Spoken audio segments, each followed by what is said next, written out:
मकर संक्रांति के पावन अवसर पर निश्चित है कि आपके सामने सोशल मीडिया के जरिए यूट्यूब के माध्यम से कई तरह के वीडियोस आपके सामने आ रहे होंगे, जिसमें आपको गुरु या आचार्य लोग बता रहे होंगे कि किसी विशिष्ट वस्तु के दान से इस दिन आप किसी विशिष्ट ग्रह की शांति कर सकते हैं। देखिए, मैं यहां पर आपको एक बात बहुत क्लियर करता हूं। मकर संक्रांति सूर्य का त्योहार है, सूर्य का पर्व है, सूर्य के राशि बदलने का पर्व है। इस दिन सूर्य की गई उपासना, सूर्य से संबंधित किए गए शास्त्रोक्त दान, सूर्य की पूजा, यह आपको अन्य सभी ग्रहों के विशिष्ट जो उनके आपके प्रति फल हैं, उन विशिष्ट पाप प्रभावों को आप समाप्त कर सकते हैं। इस दिन सूर्य के अलावा किसी अन्य ग्रह की उपासना करने की आपको बेसिक रूप से आवश्यकता ही नहीं है। अगर आप सूर्य का ही दान करें, सूर्य का ही विधि विधान से पूजन करें, विष्णु सहस्त्र नाम का पाठ करें, सूर्य सहस्त्र नाम का पाठ करें, सूर्य के निमित्त सभी तरह की क्रियाएं करें जो आध्यात्मिक और पूजा पाठ कर्मकांड से संबंधित हैं, तो यह मात्र क्रियाएं भी आपको आपके अन्य ग्रहों के जो पाप प्रभाव हैं, जो अशुभ प्रभाव हैं, उनको भी समाप्त कर सकती है। और सूर्य की इस दिन की गई पूजा और इसके बाद विधिवत अगले 6 महीने तक, जब तक सूर्य उत्तरायण में रहेंगे, तब तक की गई विधिवत शास्त्रोक्त पूजा जप आपको अगले साल तक, मतलब अगली बार जब सूर्य पुनः मकर में आएगा, तब तक आपको अन्य ग्रह दोषों से भी मुक्त रखने में सहायक होंगे। तो आप बिल्कुल निश्चित रूप से जिन ग्रहों की पीड़ा उनकी शांति कीजिए, लेकिन मकर संक्रांति के दिन सूर्य की ही विशिष्ट उपासना कीजिए। और क्या कर सकते हैं अगले 6 महीने तक, जब तक सूर्य रहेगा उत्तरायण में, उसके लिए इस वीडियो को पूरा देखिए। और अगर आपको ये जानकारियां पसंद आती हैं तो अपने मित्रों में शेयर कीजिए। नमस्कार दोस्तों, मैं हूं रामचंद्र आमेटा, आपका अपना हॉरोस्कोप रीडर।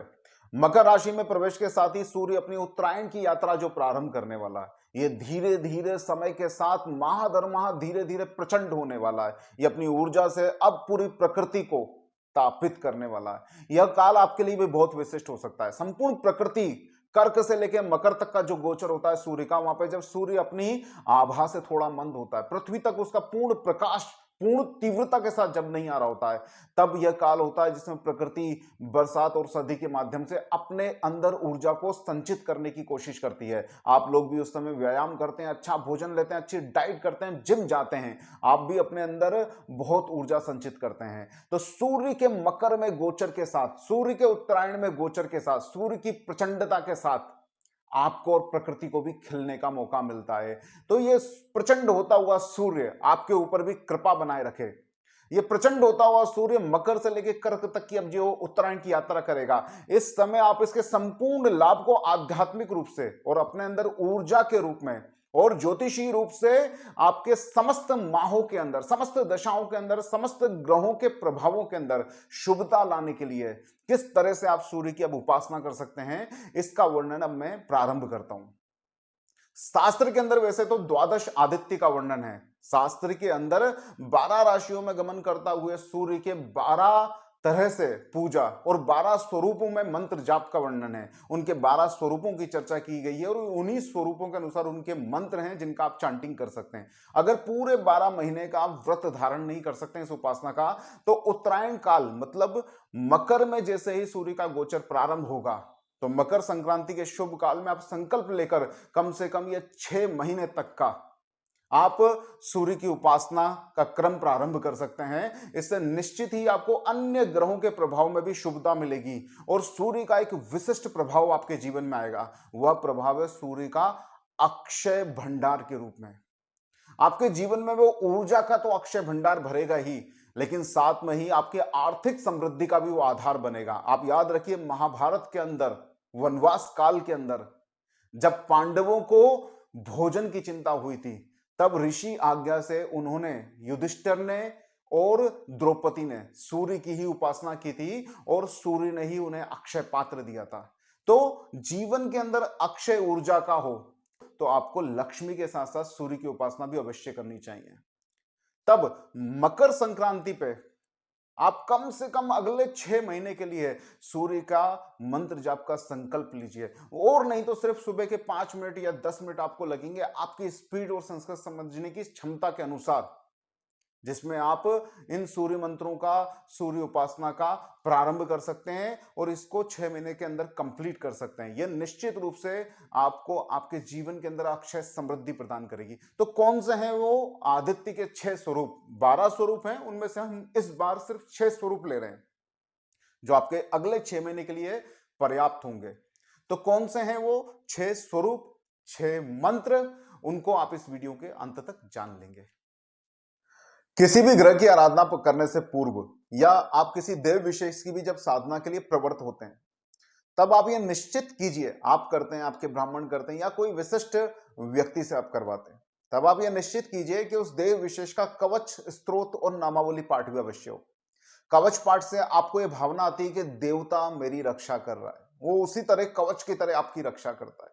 स्तोत्र पाठ से आप उस देव विशेष के प्रति श्रद्धा से भरने लगते हैं। उसकी स्तुति जब गाते हैं तो उसके प्रभाव का आप आत्मिक रूप से मंथन करते हैं और आपकी श्रद्धा अगाध होने लगती है और नामावली उसके विभिन्न स्वरूपों का आपको दर्शन कराती है और ये आपके जीवन में आपकी सेना की तरह कार्य करता है, उस प्रभाव में आपके जीवन में आता है। तो आप जब भी किसी देव या ग्रह विशेष की उपासना करते हैं तो आप यह ध्यान रखिए कि कवच, नामावली और स्तोत्र पाठ भी अवश्य हो। कम से कम आरंभ के समय में एक बार तो अवश्य हो। यह आपके अंदर श्रद्धा को बूस्ट करेगा। इसी तरह से जब हम सूर्य की आराधना मकर संक्रांति से प्रारंभ करेंगे तो मकर संक्रांति के पुण्य काल के अंदर जब आप संकल्प लेंगे, संकल्प ये सब विधि विशेष आपको आती होंगी, नहीं तो किसी विशिष्ट आचार्य से आप समझ सकते हैं। वीडियो को हम यहाँ पे लंबा नहीं करेंगे। तो संकल्प लेंगे तो संकल्प में प्रतिदिन आप इनका भी उल्लेख करेंगे, कवच, स्त्रोत और नामावली पाठ का, और फिर आप ये देखेंगे कि मैं रोज कितनी माला कर सकता हूं। एक माला कंपलसरी आप कीजिए। 11 या 21 मंत्र जाप करने के भरोसे मत रहिएगा। कम से कम 108 बार चांटिंग होनी चाहिए। इससे आपका कंसंट्रेशन बढ़ेगा और देव विशेष की कृपा निश्चित रूप से आपको प्राप्त होगी शास्त्रों के अनुसार। तो प्रथम दिन मकर संक्रांति से जब आरंभ करेंगे, माघ महीने में जो हम सूर्य की उपासना प्रारंभ करेंगे, वहां पर सूर्य की उपासना होगी अंशुमान के रूप में। कवच, स्त्रोत और नामावली पाठ के बाद आप 108 बार ओम अंशुमते नमः, प्रथम मकर संक्रांति से जब आप स्टार्ट करेंगे तो आपको इसी मंत्र का 108 बार नियमित रूप से चांटिंग करना है। यह मंत्र आपके अंदर धीरे धीरे ऊर्जा को प्रस्फुटित करेगा, सूर्य के शुभ प्रभाव आपको देगा और अन्य ग्रहों की शांति भी इस अंशुमान सूर्य के द्वारा होने लगेगी। दूसरे महीने में जो आपको मंत्र जाप करना, दूसरा महीना आएगा फाल्गुन माह। फाल्गुन माह में आपको पुनः कम से कम प्रथम दिन कवच, स्त्रोत और नामावली का पाठ करना है, संकल्प के साथ आपको दोहराना है। और उसके बाद फाल्गुन माह में आपको जाप करना है ओम श्री विष्णवे नमः। यहां पर विष्णु स्वरूप में सूर्य का पूजन और उपासना और विष्णु के ही मंत्र का जाप आपके अंदर निश्चित रूप से विष्णु के प्रति आस्था और श्रद्धा का, भक्ति का उदय करता है। साथ ही आपके जीवन में श्री और समृद्धि का भी उदय करता है। अगले माह अर्थात चैत्र माह के अंदर आप सूर्य के ब्रह्मा स्वरूप का ध्यान और उपासना करते हैं। पुनः संकल्प के साथ स्तोत्र पाठ, कवच पाठ और नामावली का पाठ करने के बाद आपको सूर्य के ब्रह्मा स्वरूप का यह विशिष्ट मंत्र ओम धाताराय नमः, इस मंत्र की चांटिंग नियमित रूप से पूरे माह करनी है। यह मंत्र आपको ब्रह्मा स्वरूप का ज्ञान कराता है। अगर आप इसका विशिष्ट स्वरूप में विशिष्ट ध्यान करते हुए अर्थात पूरे फोकस्ड रहते हुए अगर यहां पर आप सूर्य के इस मंत्र का जाप करते हैं तो ये आपके जीवन के अंदर क्रिएशन की क्षमता भरता है, आपकी बुद्धि को क्रिएटिव बनाता है और कुछ रचना करने की शक्ति आपके अंदर निश्चित रूप से उद्भव होने लगती है।